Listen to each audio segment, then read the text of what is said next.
Corporation, Technology of the Future, Advanced High Efficiency Engines. And you'll notice I have really two affiliations. The first is shown in the lower right-hand corner, Texas A&M University.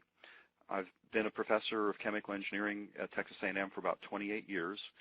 And about 14 years ago, I got the bug and decided I wanted to start a company called Star Rotor Corporation.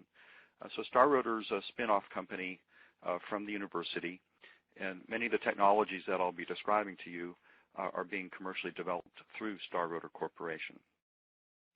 Okay, so let's go back in time and to learn about the history of the internal combustion engine.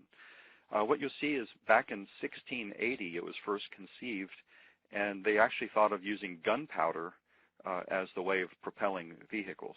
Now, that was never actually built, but people recognized the power of gunpowder and conceived of harnessing that to power a vehicle. One of the big milestones was in 1858, was one of the very first automobiles.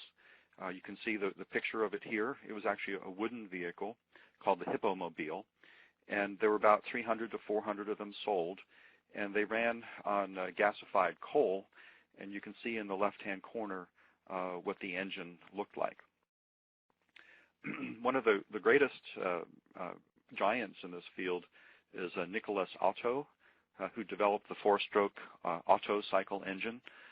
So the standard automobile engine that we used is named after him. It's the so-called Otto thermodynamic cycle, and he did his work around 1876. Some other famous people in this field historically are Daimler. If you've heard of Daimler-Benz, that's Daimler, and you can see his vehicle in the upper right-hand corner, and they also had a motorcycle back in the late 1800s. Carl Benz made it a little bit more sophisticated, and then Maybach improved the engine, you can see in 1890. There's a very high-end Mercedes-Benz that's named after Maybach, so you can see what the reference is. Okay, so if you look at modern engines, they're much more sophisticated than those historical engines. But the reality is they're really doing the same thing. It's just they're doing it a little bit better.